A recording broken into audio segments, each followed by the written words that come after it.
तामुलपुर जिल्लानि बगाजुलियाव रंजालि बैसागुखौ बरायनानै बगाजुलियाव बैसागुनि दान्दिसे मुंनि हाबाफारिखौ गाजा गोमजायै खुंफुंनो लादों। बे बैसागु बराय हाबाफारिखौ दारांगाजुलि बिटिसि बियाबनि एमसिएलए बिजितगोरा नार्जारिनि मददजों खुंनाय जागोन। मख'नो गोनांदि बर'नि मुंदांखा महरगिरि आरो मेथाइ रोजाबगिरिफोरा बैसागुनि बे हाबाफारियाव बाहागो लाफैगोन। गाहायै बिग्राय ब्रह्म, सुलेखा बसुमतारी, रिया ब्रह्म, लिंसार बसुमतारी, बुदां बुलक, फैलाजे बरगयारी, ओम प्रकाश केरकाटारी, हेलिना दैमारी, सुदेमसना रामसियारी, सुकबीर कारजी, फुजि बसुमतारी, संगिना ब्रह्म, प्रियंका लाहारीमोनजों लोगोसेनो गोबां महरगिरि आरो मेथाइ रोजाबगिरिफोरा बाहागो लागोन। बेजों लोगोसेनो गामि ओनसोलनि मोन 50निबो बांसिन मोसाखावरि हान्जाफोरा बे हाबाफारियाव मोसागोन होनना बानजाय आफादनिफ्राय मिथिहोदों। बगाजुलियाव बैसागु बोथोरखौ बरायनाय हाबाफारि खुंगोननि थाखाय स्टेज, पेन्डेल बायदि लुनायनि खामानि आरो मोसाखावरि हान्जाफोरनि प्रेक्टिस खालामनायफोरा सोलिगासिनो दङ। बे समाव बानजाय आफादनि मासिगिरि गजेन नार्जारिया हाबाफारिनि बागै मा फोरमायदों खोनासंदो। माबायदि गथाय प्रग्रामखौ माबायदि नोंथांमोना खालामनो सानदों आरो सोरनि बानजायनाय जादों? नंगौ, जों नैबे दा बगाजुलि गणेशगुरि फोथाराव बगाजुलियाव बैसागुनि दान्दिसे मुं होनानै नैबे देग्लायनि रंजालि बैसागु फोरबोखौ खुंफुंनो सानसेनि हाबाफारि लानानै थाम-थिम खालामनाय जादों 16 एप्रिलाव एबा बैसागनि 2 खालार खालि। दा बेवहाय जोंनि बिटिसि हालामनि जेसेबां माने एक्टर एक्ट्रिसफोर दं आरो मेथाइ खनगिरिफोर दं बिथांमोनखौ बेवहाय सानसेनि हाबाफारिब्लाबो बाहागो लाफैजोबनो थाखाय खावलायहरनाय जादों। बिथांमोना फैगोन, बिथांमोना कमेन्ट होखाबाय फैनानै बेवहाय रंजाफैगोन।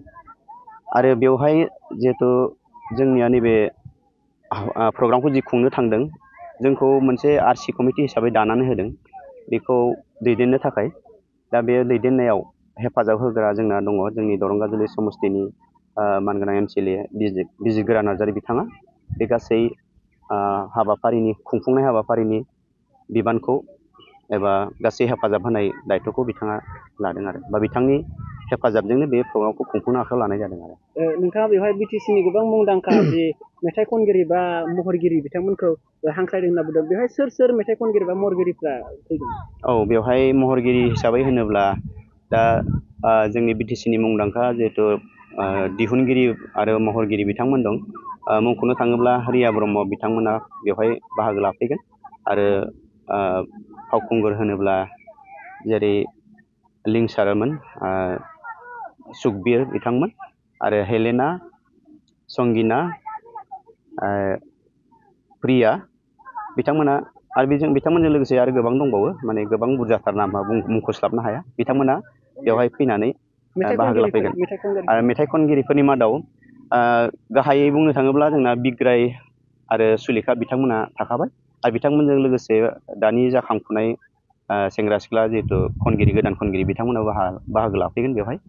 जेरै जोंनि लकेलनि दङ आरो क'क्राझारनिफ्राय फैगोन, चिरांनिफ्राय फैगोन बिथांमोनखौ जों बेवहाय बाहागो लानायखौ जोङो मोजां मोनदों आरो बिथांमोना जोंनि हाबाफारिखौ जाफुंसार होनो थाखाय बिराद साखाफारि जाना दं आरो दासिमहालागै। मोसाखावरि हिसाबै नोंथांमोना माबायदि?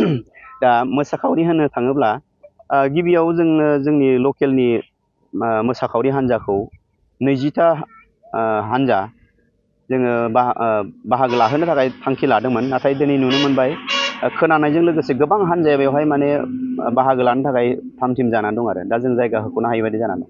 दा फारियै बुंनो थाङोब्ला जोंनाव बाहेरानिफ्राय फैगोन होनोब्ला क'क्राझारनिफ्राय लानानै नैबे तामुलपुर जिल्लासिम, क'क्राझार, चिरां, बाक्सा, तामुलपुर बे मोनब्रै जिल्लानिफ्राय बाहागो लाफैगोनखौ जों हमनो हादों। खमैब्लाबो 55टा एबा 55 हान्जा मोसाखावरि हान्जाया बेवहाय बाहागो लाफैगोनखौ जों दा जोंनि लिस्टआव दङ आरो।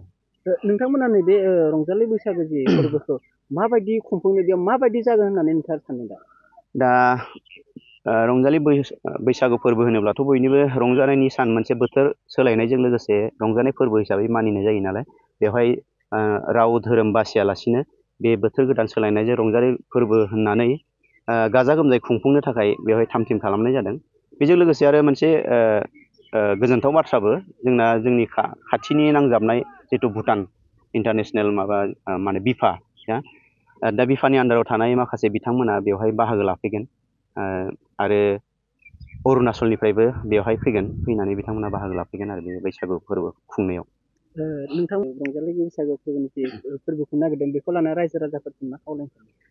रायजो राजाफोरखौ जों खावलायनो लुबैयो जिहेथु बेवहाय रंजानाय होननाय लोगो लोगोथ' आरो सोरबा सासे सानै रंजाबाथ' जाया नालाय, दा बेबायदि हिसाबै बेखायनो जोंनि बे हालामाव थानाय गासै रायजो राजाफोरा जिहेतु बैसागुनि नामाव जोङो मुंखौनो होखादों जिहेतु बगाजुलियाव बैसागुनि दान्दिसे, बेनिखायनो बयबो रायजो राजाफ्रा ओइदिनखालि दान्दिसे नुजाफैनानै बैसागुनि मुङाव रंजाफैनाय आरो बे जे फावखुंगुर आरो मेथाइ खनगिरि बिथांमोनखौ हेफाजाब होफैनायखौ जों लुबैदों आरो बयबो लैहोर लैहोर फैनानै बिथांमोना हेफाजाब होफैगोनखौ जों आसा खालामो।